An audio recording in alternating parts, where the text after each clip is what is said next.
Hi, I'm Hazel Peachy Clark, and I'm an 800-meter U.S. Olympian.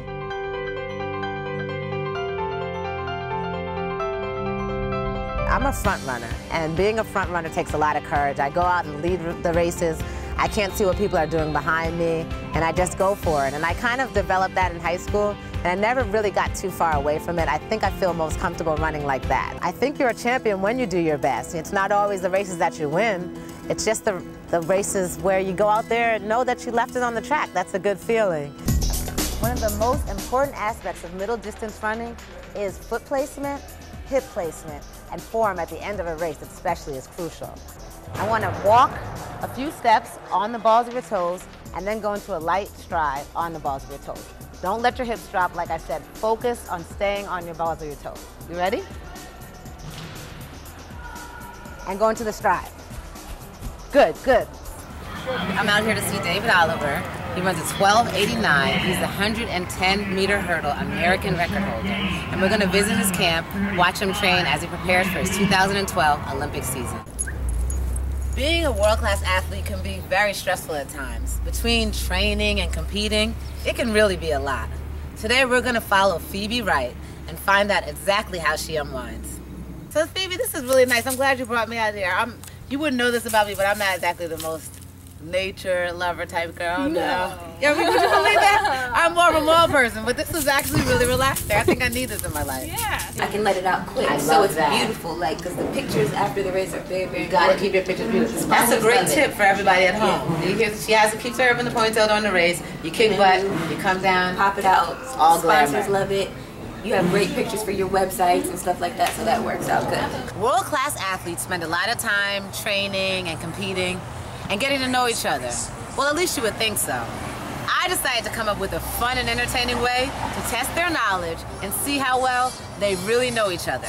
It's the question game, and it's called How Well Do You Know Your U.S. Teammates? Let's see how they did. Hi, I'm your host, Mike Neighbors. Joining me, how about 3-time Olympian, 7-time U.S. national champion in the 800 meters. She's Hazel Clark, and you know all too well through experience, this time of the year in the outdoor season, it's time to put up your best numbers. It is crunch time. It is time to kind of show what you've got. You've been working early in the season, doing some endurance work, maybe some technical work, and kind of working out the kinks, and now is the time to really go. Now, Andrew won the indoor title, a favorite to win the outdoor title, a finalist on the Bowerman watch list, but he's not the only big-time pole vaulter here in Fayetteville. We have another one to talk about.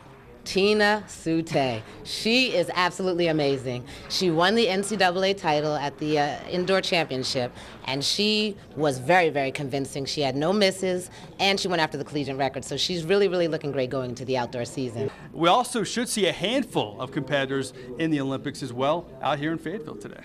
Yes, we have Aries Merritt in the building, and he is the world indoor champion. He did a really, really great job. He had a major breakthrough. It's really exciting, and he's taking that momentum into the outdoor season. You have 40 national championships, 5 NCAA Triple Crowns, and 46 SEC championships. Do you think any other coach will ever come close to being able to emulate that kind of success? Well, I don't think in my lifetime. Aries Merritt, all the way. He's showing why he's world champion. You called it, didn't you? Yeah, that looked amazing. He looked great over the hurdles, very, very strong. And he's continuing what he started indoors. I think he's going to have a great outdoor season. I'm calling this right now. Momo gets the win. You're calling it, huh? For having the best name. For having the best name. He's already won that. And we'll see how he fares in the race. Look at Momo. Oh, I feel his pain, but he's still lifting through it. At this point, your legs feel like you're attached to the track, and you just have to hold on and maintain your form. And he's able to sneak in for the win. It's close. You've done such a great job with the Lady Razorbacks through the years.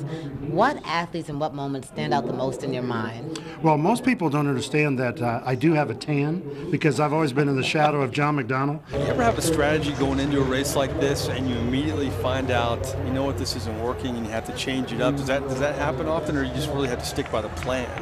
Oh, no, you definitely can't always stick by the plan because sometimes people will maybe cut you off or go out harder than you expected.